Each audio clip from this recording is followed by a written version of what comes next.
E como as sessões de julgamento vão ser feitas aqui no STF, como a gente viu, por meio da videoconferência, a nossa consultora jurídica, Karina Zucolotto, destaca agora para a gente quais são os processos, que vão aparecer ao longo dessa sessão. Vamos ver. Olá, boa noite. E o assunto da semana, sem sombra de dúvida, são os julgamentos do Supremo Tribunal Federal que, pela primeira vez e de forma inédita, serão realizados por meio de videoconferência. Amanhã, terça-feira, é dia de julgamentos perante as turmas do Supremo Tribunal Federal. E na pauta da primeira turma, são mais de 100 processos pautados para julgamentos. Dentre eles, vários pedidos de habeas corpus da relatoria do ministro Marco Aurélio, buscando uma redução da pena, da sentença penal condenatória que o paciente foi condenado, ou talvez um pedido de liberdade para que ele possa responder ao processo solto ao invés de preso, excesso de prazo na prisão, sem formação de culpa, enfim, vários são os pedidos feitos nesses habeas corpus, além de diversos processos que constam das listas dos ministros também. E na quarta e na quinta é dia de julgamento pelo plenário do Supremo Tribunal Federal. Na quarta-feira, algumas ações que devem ser analisadas, todas da relatoria do ministro Marco Aurélio, e que os ministros devem estabelecer se ratificam ou não a decisão do ministro proferida nessas ações. Em duas delas, trata-se de referendo em ação direta de inconstitucionalidade em que o ministro Marco Aurélio deferiu parte da medida cautelar apenas para confirmar a competência concorrente dos entes federativos para legislar sobre matéria de defesa da saúde.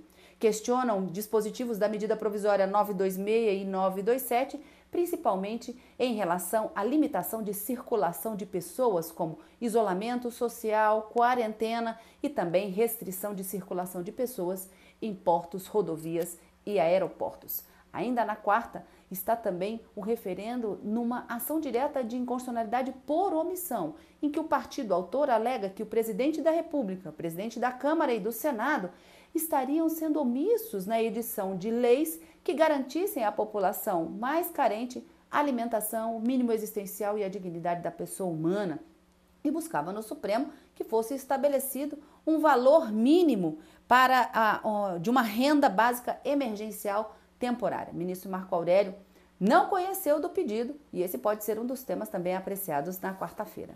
E na quinta-feira, 3 são os grandes temas que devem ser analisados. A medida cautelar, a liminar concedida pelo ministro Ricardo Lewandowski, dizendo que os acordos individuais celebrados entre patrões e empregados que se destinem a reduzir a jornada de trabalho ou o salário devem contar com a participação dos sindicatos respectivos, que devem ser notificados no prazo de 10 dias corridos para se manifestarem se querem ou não efetivar e dar início a uma negociação coletiva.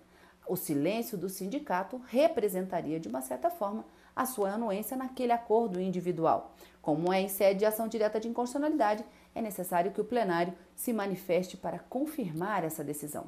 7 ações da relatoria do ministro Marco Aurélio, em que as liminares foram indeferidas, também podem ser assuntos discutidos na quinta-feira e elas tratam daquela medida provisória que estabeleceu medidas trabalhistas emergenciais e complementares à CLT justamente para esse período de pandemia. Possibilidade de antecipação de férias com pagamento posterior, situações de redução de jornada, inclusive redução salarial, enfim, vários dispositivos questionados que podem ser discutidos na quinta-feira. E além das liminares concedidas pelo ministro Alexandre de Moraes, tanto em relação à Lei de Acesso à Informação, como também na tramitação das medidas provisórias no Congresso Nacional, que de forma excepcional o ministro entende que justificaria as decisões da Câmara e do Senado de afastar a necessidade do parecer da comissão mista exigida pela Constituição em substituição de pareceres de parlamentares da Câmara e do Senado para que as medidas provisórias pudessem ser convertidas. E é isso aí. Esses são os julgamentos que devem acontecer essa semana no Supremo Tribunal Federal.